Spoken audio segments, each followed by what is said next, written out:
கடந்து வந்த பாதை டாஸ்கில் அரோராக்கு அடுத்தபடியாக விக்ரம் தான் அவரோட கதையை சொல்கிறாரு. ரொம்ப பாசிட்டிவாக சொன்னார் அவரோட கதையை. ரொம்ப அழுது வருத்தப்பட்டு அந்த மாதிரிலாம் சொல்லலை. அவர் சின்ன வயசில் ஒரு 9th படிக்கும்போதே அவரை இந்த ட்ராமாவில் ஆக்ட் பண்ணியிருக்காரு. அதையே நல்லா பண்ணியிருந்திருக்காரு அப்படின்னு சொல்லி ஸ்டார்ட் பண்ணார். அப்புறம் ஒரு பாயிண்டில் சினிமா தான் நமக்கு லைஃப்பில் எல்லாமே அப்படின்னு சொல்லி முடிவு பண்ணியிருக்காரு. இருந்தாலும் அவங்க வீட்டில் நீ ஏதாவது ஒரு கோர்ஸ் படிக்கணும்னு சொன்னனால அவங்க அம்மாவும் அப்பாவும் லாயர்ஸ் போல் இருக்கு. அதனால் இவரும் லா சேர்ந்திருக்காரு. யூஜி முடிச்சிட்டாரு. பிஜி பண்ணும்போது ஒரு 5 செமஸ்டர் கழித்து இவரை டீபார் பண்ணிட்டாங்களாம். ஏன்னா இவர் போயிட்டு ஏதோ ஒரு ஃப்ரெண்டு கூட போயிட்டு ஸ்டாண்டப் காமெடினா போயிருக்காரு.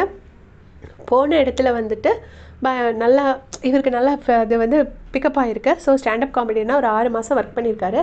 ஸோ ஒழுங்காக காலேஜுக்கு எதுவுமே போகாமல் டீபார் பண்ணிட்டாங்களாம்.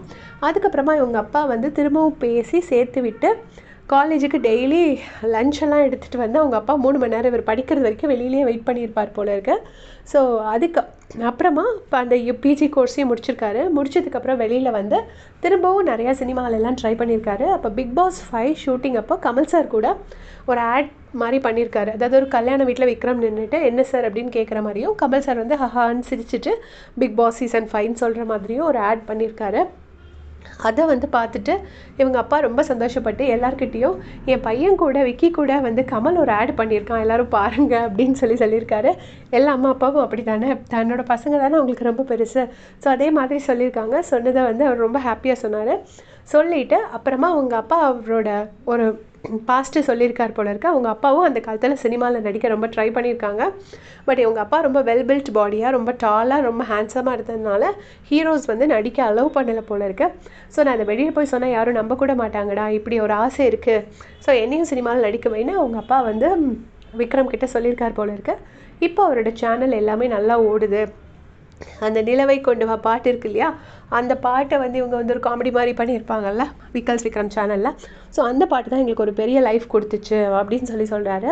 அதோடு இல்லை, என் கூடயே இருந்தாங்க 2 பசங்க, ஹரி அப்புறம் இன்னும் ஒரு பேர் சொன்னார், எனக்கு மறந்துருச்சு, உங்களுக்கு ஞாபகம் இருந்தால் ஞாபகப்படுத்துங்க. ஸோ அந்த 2 பேரும் என் கூடயே இருந்தாங்க. சிபின்னு நினைக்கிறேன், ஹரி சிபி 2 பேரும் என் கூடயே இருந்தாங்க. இப்போ அவனுங்களுக்கும் நிறைய ஃபேன்ஸ் இருக்காங்க. நினச்சா தனியாக போய் சேனல் பண்ணலாம், பட் ஸ்டில் என் கூடயே ட்ராவல் பண்ணுறாங்க. எங்கள் அப்பாவுக்கு எப்போவுமே தன் கூடயே அவர் முன்னேறும் போது கூட இருக்கிறவங்களை இழுத்துக்கிட்டே தான் முன்னேறுவார். ஸோ அதே குணம் தான் எனக்கும். நான் ரொம்ப சாஃப்ட் கேரக்டர். ஆனால் எங்கள் அப்பா ஆசைப்பட்டது எந்த மாதிரி ஒரு பையன்னா, சபரி மாதிரி ஒரு லீடர்ஷிப் குவாலிட்டிஸ் உள்ள ஒரு பையனை தான் எங்கள் அப்பா விரும்பினாங்க. ஆனால் நான் ரொம்ப சாஃப்ட்டு. நான் யார்கிட்டையும் சண்டைக்கு போக மாட்டேன். ஏதாவது சொன்னால் கூட ஓகே அப்படி தான், நீ சொல்கிறது தான் கரெக்டுன்னு சொல்லிட்டு வந்துடுவேன். ஸோ என்ன மாதிரி பையனை வச்சுட்டு எங்கள் அப்பா ரொம்ப கஷ்டப்பட்டாங்க.